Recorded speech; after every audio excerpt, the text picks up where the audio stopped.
Greetings, Dieselfunketeers. Afrofuturism. What is it? All is good and all is well. I'm happy. Not perfect, but I'm happy. Hey, Dieselfunketeers. As I've engaged in a new health and artistic regimen, I find myself wanting to explain who I am and what I do. In my opinion, Afrofuturism is the form that comes about when you blend speculative fiction, technology, and black culture, otherwise known as race. That can be a touchy subject for a lot of folks, particularly when those forms which have traditionally not been together are together. Now let's be honest, Afrofuturism, which before the word was coined in 1993, 1994 by Mark Derry, we called it black sci-fi. That's what we called it. That's what I called it. I remember being interviewed way back in 1989 in an article. I think Samuel Delaney was in the article, and so was Octavia Butler. That's when I first actually began to interact with Octavia Butler. I didn't know her well, but I had several phone calls with her over a period of time. And at that time, we called it black sci-fi because Afrofuturism, which I personally have no issue with the term. A lot of people do, but I don't have any issue with the term because it's dope.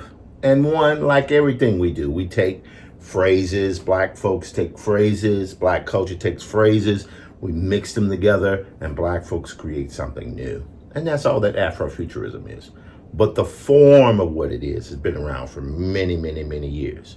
My first awareness of Afrofuturism being outside of myself primarily started with Parliament Funkadelic.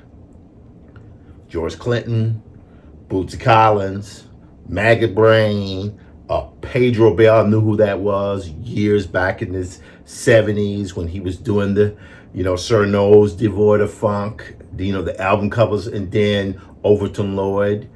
These people formed my early idea of what Afrofuturism was, or black sci-fi was.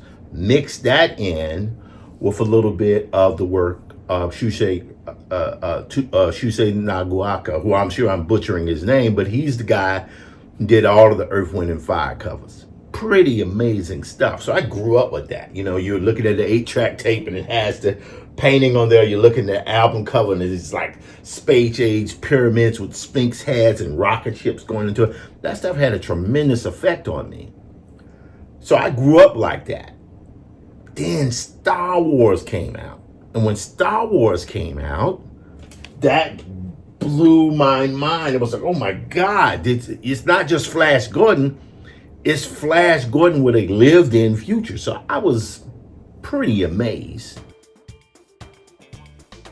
Particularly as the economy of Afrofuturism has begun to form, that it is now changing the world, particularly as it intersects with public policy on both a national and international level.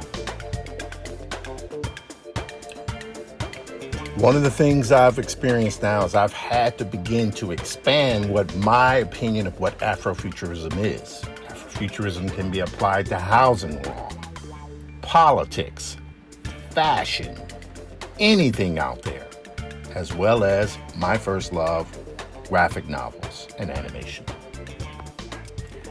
The powerful thing about Afrofuturism at this particular time is that it really has a very strong scholarly academic base. There are professionals in many of the most prestigious universities and colleges all over the world that study Afrofuturism. Further, there are cultural events, essentially. Schaumburg Black Comic Book Festival, ECBAC, numerous other Black Comic Cons, as well as the Carnegie Hall Afrofuturism Festival and the Metropolitan Museum's Afrofuturist Period Room, and most specifically, the Smithsonian's Afrofuturism, A History of Black Futures exhibit. All have brought these things, along with the Black Panther phenomena that has brought Afrofuturism into the mainstream. In fact, upcoming very soon is Future Waves, Afrofuturism 2.0 and the World Festival and Conference, which will take place in Dakar, Senegal in mid-September. That event is sponsored by the Graphic History Company, of which I'm a member, along with Walter Grayson and Christina Hungsbrook Lamartina, and the Black Speculative Arts Movement. This will bring in Afrofuturists all around the world in one central location, physically, as well as virtual participation, discussing what Afrofuturism is.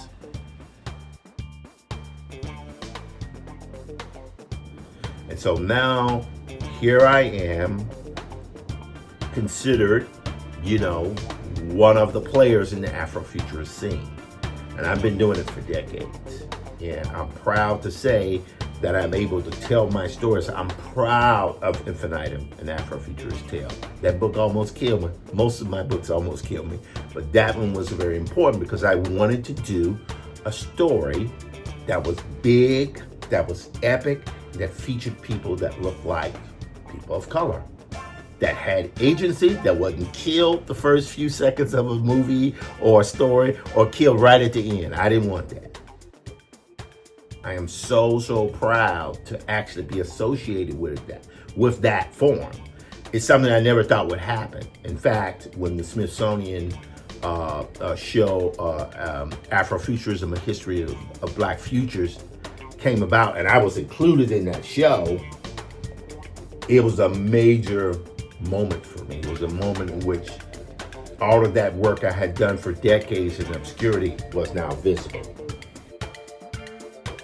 Finally, if you're interested in Afrofuturism, there are many resources out there that you can look at, many people you can read. There are Black Speculative Arts Movement, co-founded by Ronaldo Anderson, is a great organization where many different artists and writers and scholars are involved with. I would also say there are books. Megascope from Abrams is a very cool outlet for Afrofuturist graphic novels. In the film industry, you got Ryan Coogler, and just saw a very cool Afrofuturist movie called 40 Acres with Danielle Detweiler. Brilliant movie. So Afrofuturism is healthy in all of these forms. Also, I would say there are a number of writers who have come out with stuff that's pretty cool, pretty awesome.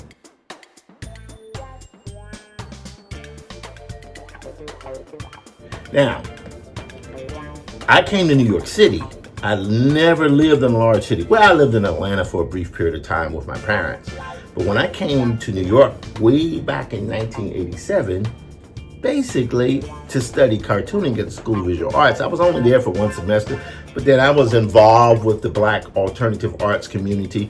And so that's what I went all into. And I went into that for decades, and I'm still effectively doing it. But Afrofuturism, through all the changes in the comic book industry, all the changes in the gaming industry, technology, the arrival of desktop animation, the arrival of desktop illustration or digital illustration, the Afrofuturist future is very bright.